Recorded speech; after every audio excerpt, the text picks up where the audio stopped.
We've got some breaking news out of the NBA draft. It is official.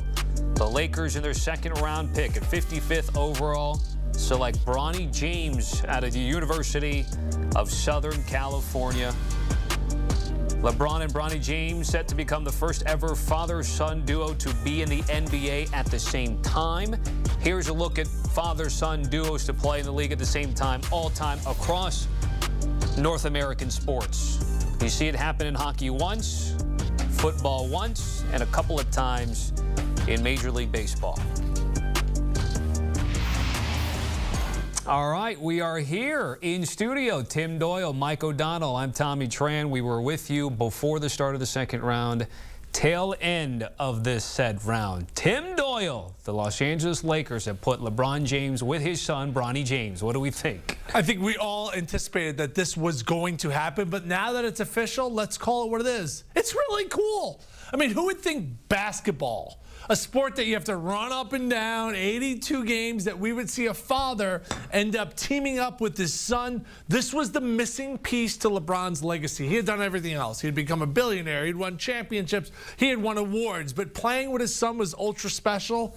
I was just curious to see if there was a GM or a front office person that would have rolled the dice and said, well, let's bring in Bronny and see if we get LeBron. There was reports out there that Rich Paul goes, if you do that, I'm sending Bronny to Australia. Well, now they get to team up, and this just seems like it's a perfect storybook ending to LeBron's career. The Los Angeles Lakers just won the NBA draft because they got the best score in the NBA draft in the first round. Dalton Connect fell to them.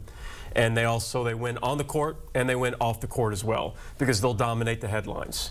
And that's a big deal for the NBA, especially in the offseason. And for the Lakers and LeBron James to get Bronny in this position, we knew it was going to happen. What are they getting? They're getting a player who tested really well in the combine. He's a great athlete. He understands the game. He's got a high IQ. He's a pretty good basketball player. And let's be brutally honest here. He's going to be in the G League for most of the time.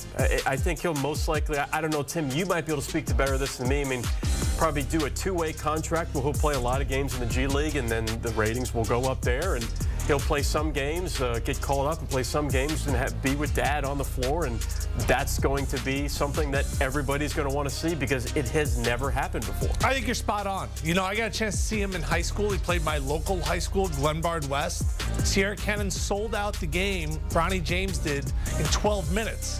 It was the largest crowd in Wintrust history. They host a Big East school and a WNBA team.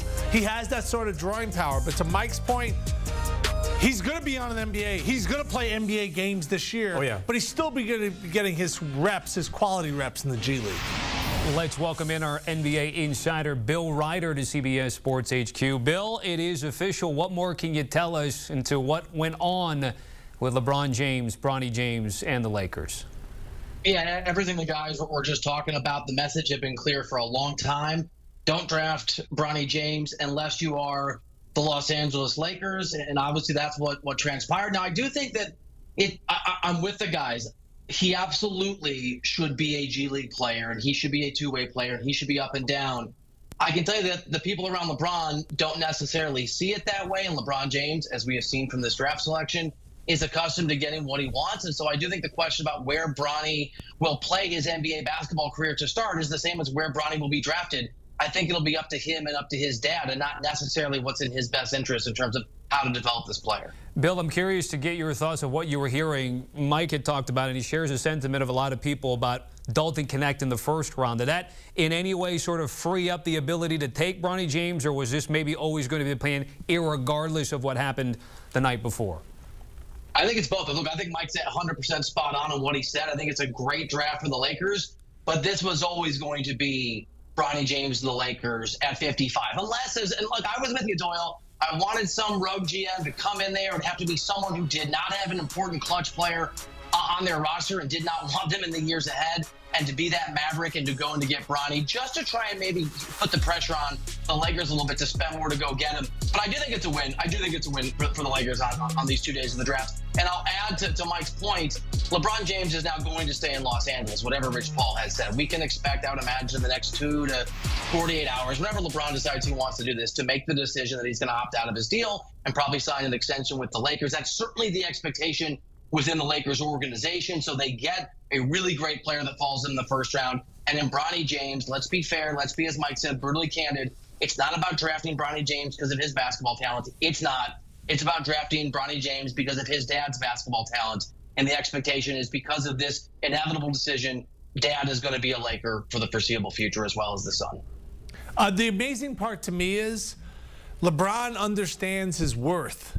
And that's how much power. So many people in life don't understand how much power they have. I think Zach Edey didn't understand his power. I think he could have went to the open market. Who knows what they could have paid him. Now they say, oh, NIL, he's a farm. He could have figured out a way to get paid through a trust and stuff. I don't think Caitlin Clark understood her marketing power that she had if she went back to Iowa. She could have negotiated her deals with TV deals. And you want to do the Caitlin Clark game advertising, you're going to have to pay a lot of money. And I want $30 million to broadcast my games. LeBron James is like this, oh, no. I know my value, Bill, and I want my son to team up with me. I'm going to have you look into your crystal ball because you got the smart glasses on. How many years do they play together, Bill? How many years? I think it's 3. Oh my goodness! By the way, 3 years? This guy never gets old. Let me add to your point. Well, you didn't say play well. How long are they going to play together? I think it's 2 years maybe where they play well. LeBron's also, okay, so LeBron has an agency that represents him, and we know that Rich Paul runs that agency, Clutch Sports. And I'm not taking anything away from Rich. He's amazing in his job and has made his own way. But that is also LeBron's agency. I mean, so LeBron has his own agency to work at his beck and call, to your point, Tim, to utilize that massive amount of power. And I think they love Los Angeles. LeBron loves living there. His son wanted to be there. He's not timeless, but I think it's 2 years at a somewhat high level, at a high level for anyone not named LeBron James, and maybe a bonus year if things are going well for Bronny. Our guy Kyle Boone is updating as these picks are happening, and he gave a B for the Bronny James to Lakers pick. So Kyle Boone, who has been generous with a few A's in the second round, going with a B there. With Bronny. Well, it's an F from a basketball perspective, and it's an A from a marketing perspective. So that had to come together. Yeah, that's right. Bill, let me ask you something here, because this is now in the span of about a week here, okay? And when we get to a new season out in L.A., they're going to have those press conferences, which you've been a big part of. New head coach in J.J. Redick. Now you got Bronny James. Now you got the steal, if not one of the best gems in the draft. We talked about Dalton Connect. Again, for a team that has championship aspirations, whether that's fair or not. What do you anticipate all the L.A. hoopla is going to be, and if there's going to be any distractions surrounding this team?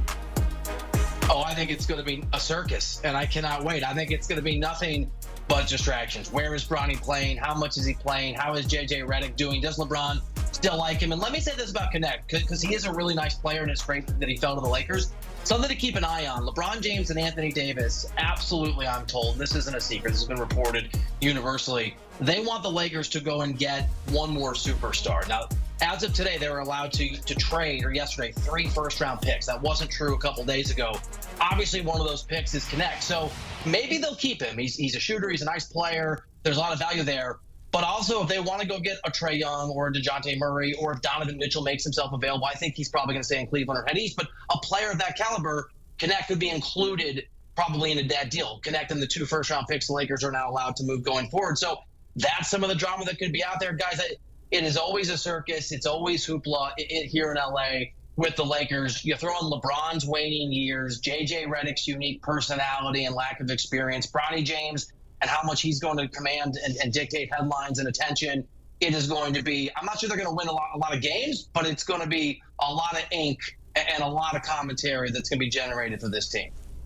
Tim, what are you thinking? Just early returns on what we project for L.A., which has been a playoff team, Western Conference Finals a couple years ago, but you can't get past the Nuggets or teams like the Nuggets, at least not on paper. You know, you always thought that LeBron had a hand in putting the team together. Well, now we know that's a fact. Now he's had a hand in choosing the coach. right? As you were talking, Bill, all I was thinking about was LeBron James going into J.J. Redick's office saying Bronny needs more PT. Like, could you imagine that conversation? Bill, if it gets to that level, like, what is J.J. Redick is going to have no power. No power. Well, I want to bounce off of that and towards Bill and say, you know, when he talked about they need to add another piece, right? That's a very obvious thing. It's not a super hot take to say, but with J.J. Redick, you're going to make the assumption that you're going to re-sign LeBron James, and you have Bronny James, and you have, Bill just said, a little bit of circus. What does that do to attract talent to L.A.? I mean, Bill, how many conversations actually happen behind closed doors on, is that a frustrating thing? Does that give pause to players that might be out in the market? It depends on the players, and it's a good question because LeBron sometimes can be a little off-putting to people that he plays with because he does command and dominate a lot of attention and takes a lot of the oxygen out of the room. And so if LeBron were still in Cleveland or loved Oklahoma City or was a big San Antonio fan, no disrespect to any of those cities, maybe, but LA is a draw and it is an attraction. The history of the Lakers. And just LA is a really cool place. A lot of NBA players spend their off seasons in Los Angeles. So if they want to go and get somebody of that caliber, I think they're going to be able to from a does the player want to play their perspective. I think the difficulty, Mike and guys, is going to be is connecting 2 first-round picks enough to go get a big star. Are the Lakers willing to throw in a guy like Austin Reeves and go what would start to look like a Suns route where you've got 3 players and not a lot of depth? Now, is D'Angelo Russell going to re-sign? They need him to because of the way that the new CBA works. That's a big question mark. They need him there, either to play or to move him out for somebody else in terms of his contract. But I think in terms of convincing a star player to come to LA, I think that would be something that is possible. Convincing the team who has that player's rights to trade that player, I think that is the more difficult task because of the limitations on the Lakers and what they can offer.